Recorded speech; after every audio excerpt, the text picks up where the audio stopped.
You're listening to Case 63, a Spotify audio series.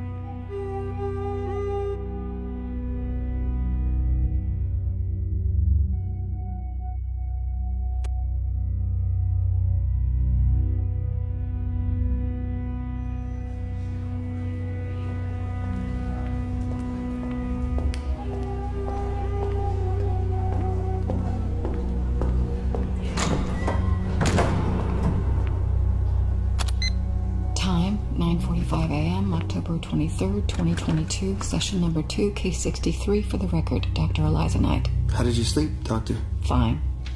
Do you dream? You have a lot of questions for me this morning. You could get to know someone based on the questions they ask. I thought you wanted to get to know me.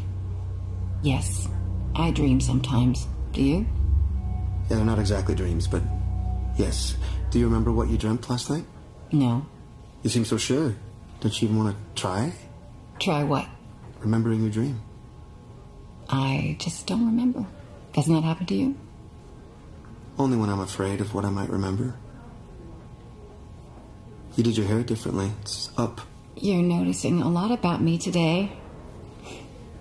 I've been curious about that Joker tattoo you have on your forearm, which doesn't really look like it came from 2062. Are you afraid, doctor?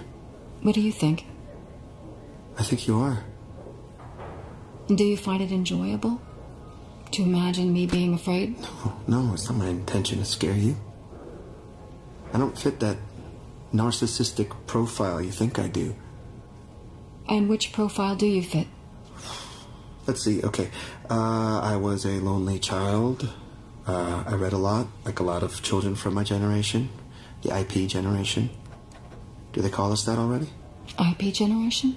Interpandemic generation. Those who grew up between waves of deadly infection rates. It set us apart. I grew up eyes glued to a screen. My first dates were virtual. And like everyone in my generation, we learned to fear physical contact and trust the distance more than closeness. For my generation, a simple kiss became an act of faith. I had several partners, nothing serious. Like everyone else, I went to therapy. And? And then therapy ended. It was terminated? No, everything ended. The world, you say? It's a curious thing, the end of the world. I always imagined maybe because of movies or books that the end of the world would be a catastrophic event.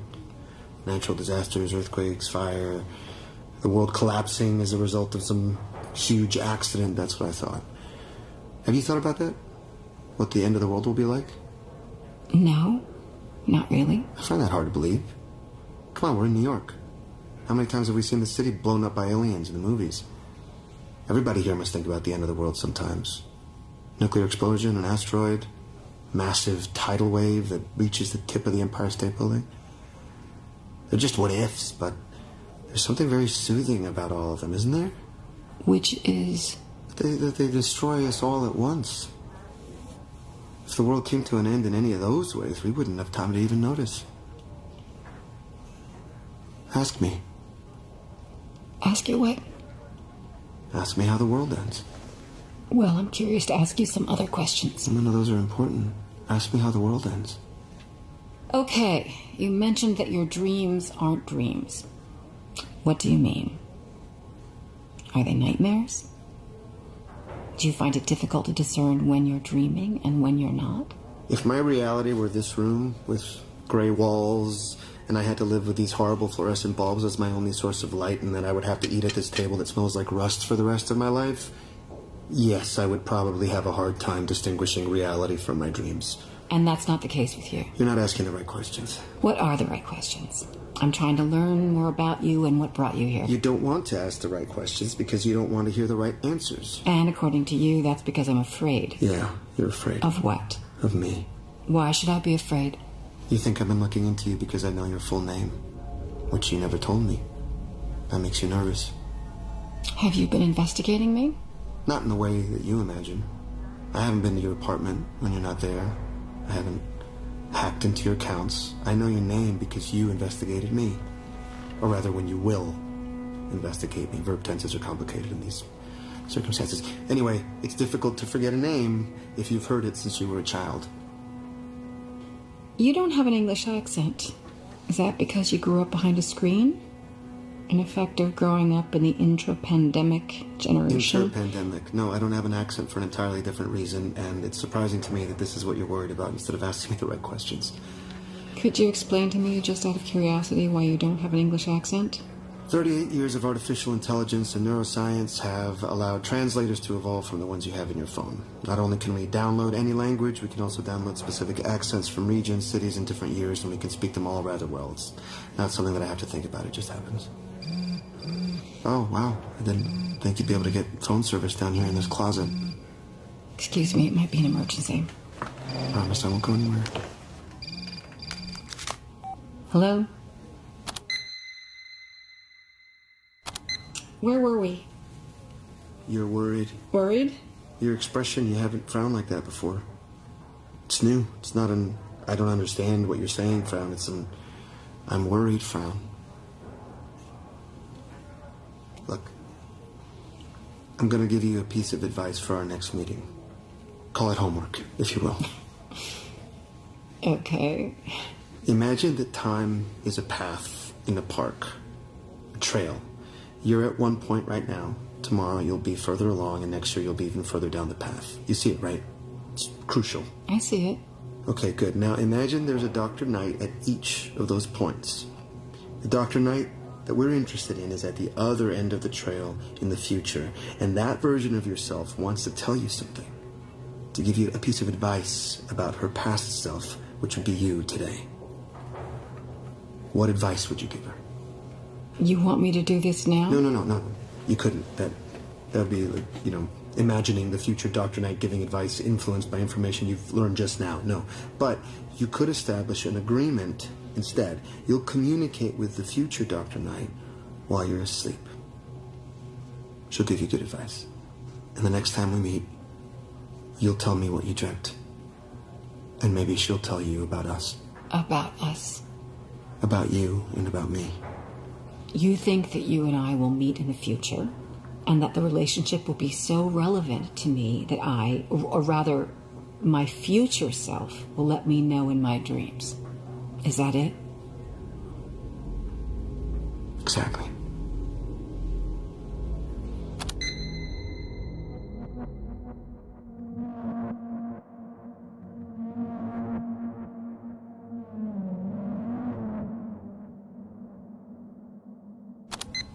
So, you traveled back in time through dreams. No, Doctor, I didn't travel like that. I'm trying to give you an example of the world where I come from. I traveled in a much more complex way.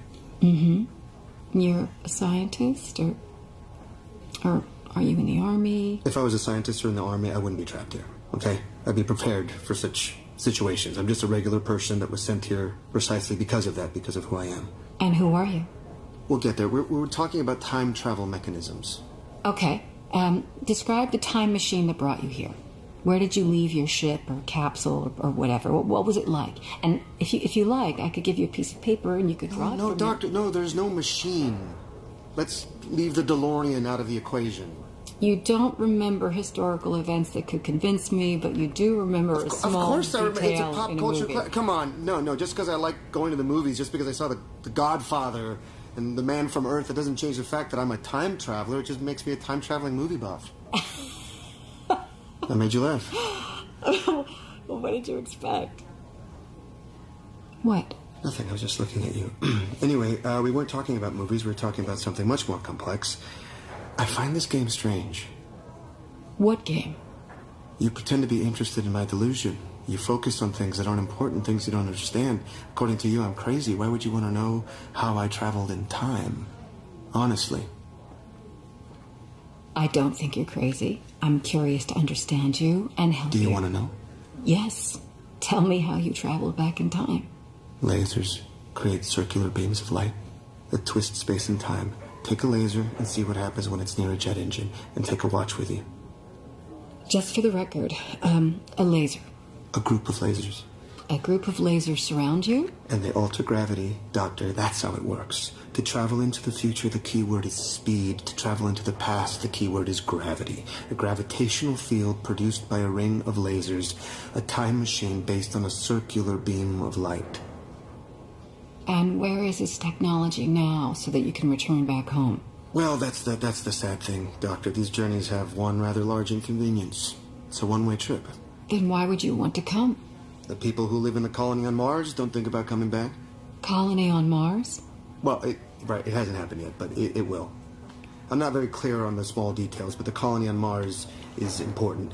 My point is, they don't think about coming back. They took a one-way trip. Like you.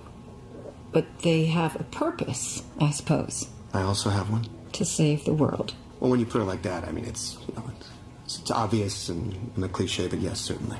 Save the world from what? I mean, if it was a virus or climate change, I think you're a little too late. You see, you talk as if you believe me, Dr. Knight. We've taken a real leap forward, you and I. I'm just following your train of thought. So save the world from what? Save the world from a person. Ah, yes. Marie, right? Marie Baker. Is she some kind of a terrorist? She's a person like me or you, a normal and invisible person in the grand scheme of things, but she's very important. Well, how are you planning on doing that? I mean, how do you plan on stopping this person from doing whatever it is that she is going to do? No. I'm not going to stop her. You have to do it. You, Doctor, you'll stop Marie Baker and save the world. And why would I do that? Because you, without a doubt, will change your whole belief system, and at the end of this road, you will believe me.